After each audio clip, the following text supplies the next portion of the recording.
bulan baik, ada malam-malam yang baik. Siapa yang dapat malam itu? Hanya manusia yang baik. Ya, manusia yang baik. Nah, manusia yang baik yang bagaimana? Yang dia dapat Lailatul Qadar, yang tidak masuk kategori manusia terblokir.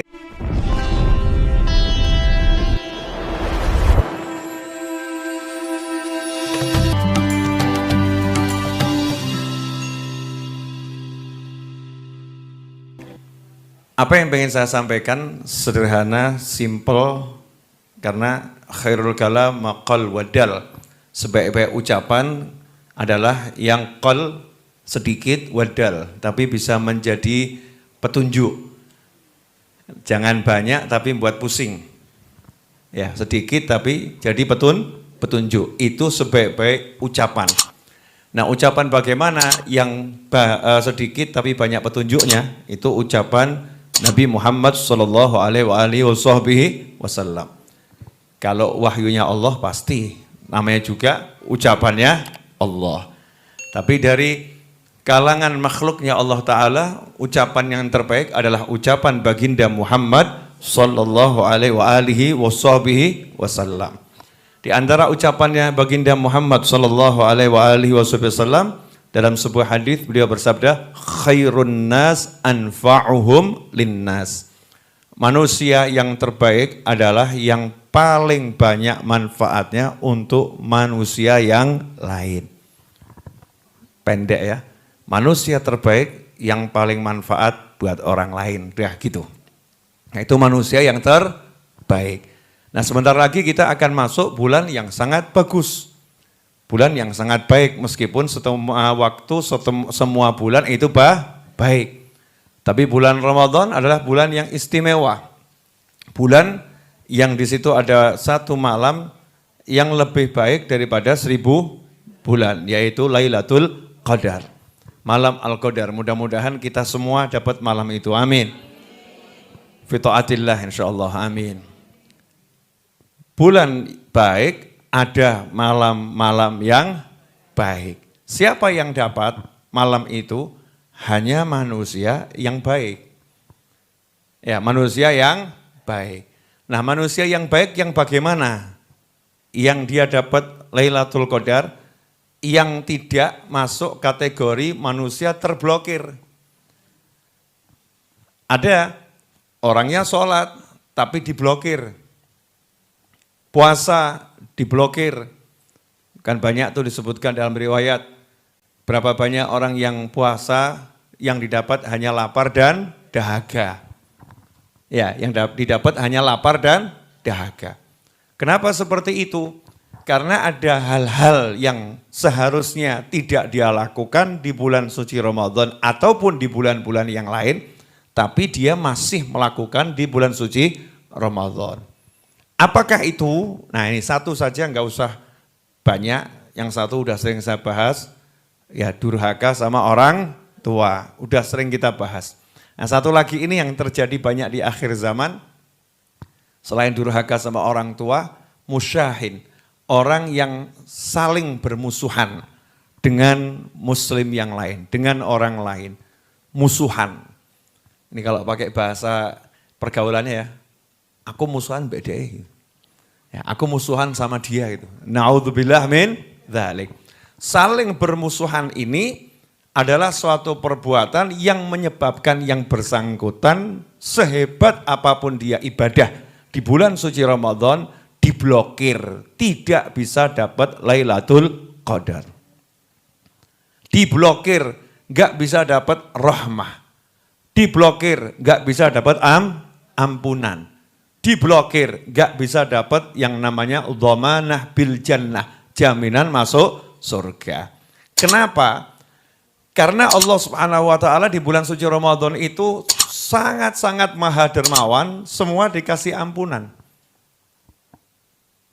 Kamu yang penting sholat, gak durhaka sama orang tua, kamu gak kecanduan dan terus dalam kondisi mabuk-mabukan, ya kamu tobat dari itu, kamu gak putuskan silaturahim, kamu gak musuhan sama orang, Amal sedikit saja Ramadan, dosa yang lampau selama 1 tahun habis. Artinya ada orang yang sebelum Ramadan buat Allah marah, Allah nggak mau marahan sama dia. Dimaafkan, diampuni. Nah ini kok ada satu orang yang di Ramadan justru dia buat marah orang lain. Dia bermusuhan dengan orang lain, maka sanksinya besar. Sanksinya apa? Tidak akan dapat ampunan yang Allah berikan di bulan suci Ramadan. Tidak akan dapat malam Al-Qadar. Ada yang ngomong begini, Ustadz, Habib, Yai, Guru, kok berat betul ya? Masa gara-gara musuhan saja kok nggak dapat Lailatul Qadar? Kalimatnya sepele ya, masa cuman gara-gara musuhan kok nggak dapat Lailatul Qadar? Saya ini loh punya tabungan di salah satu bank, tapi gara-gara saya masukkan PIN 3 kali salah, diblokir itu. Cuman gara-gara salah masukkan PIN, saya nggak bisa pakai mobile banking, diblokir mobile banking saya. Kenapa? 3 kali salah masukkan PIN. Nah, cuman goro-goro, lali keliru loh ya. Mau pakai uangnya sendiri pakai aplikasi tidak bisa. Kenapa seperti itu? Karena ada aturan yang dilanggar. Banknya juga jawab, oh gampang itu, telepon CS selesai. Betul ya? Nah Allah juga bilang, gampang itu, kamu tinggal ngomong sama yang bersangkutan, gimana kabarnya, kamu maafkan dia, saling memaafkan, selesai. Pertanyaan saya, memaafkan orang itu beratnya di mana toh? Kok angel men tuh? Kebanteran ya. Kok angel men? Memaafkan orang itu beratnya di mana?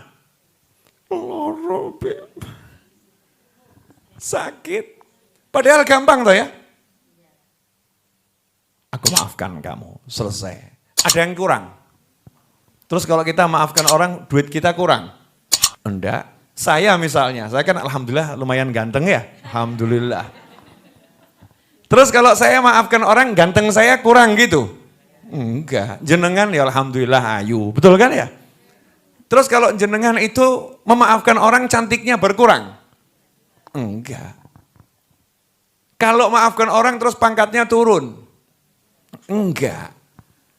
Nah, kenapa kok susah maafkan?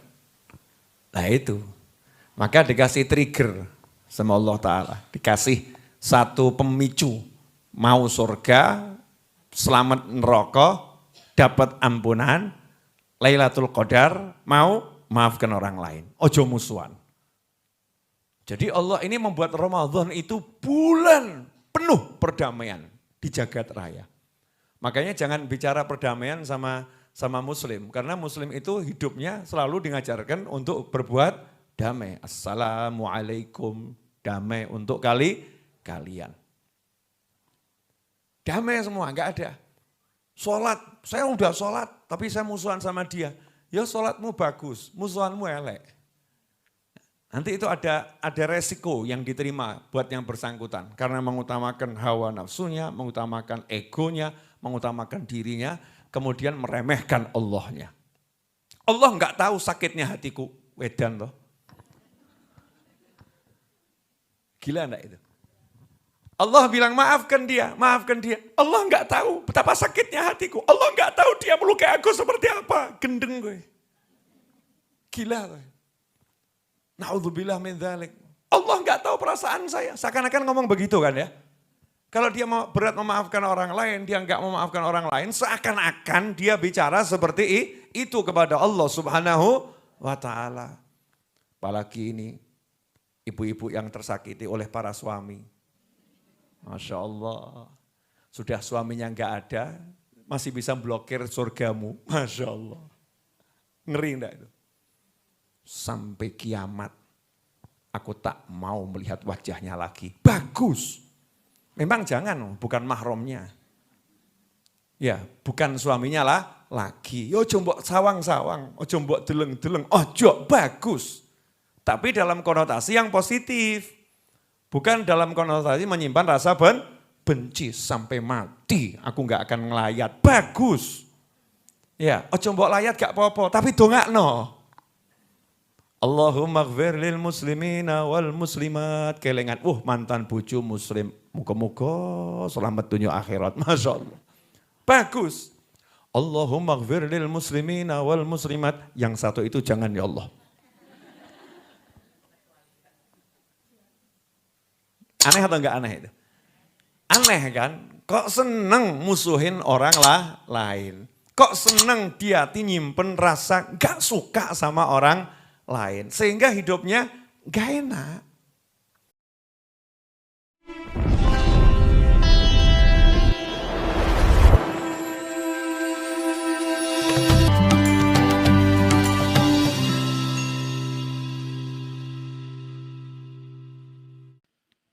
Jangan lupa like, komen, dan subscribe, lalu share ke sahabat-sahabat kalian semua. Terima kasih.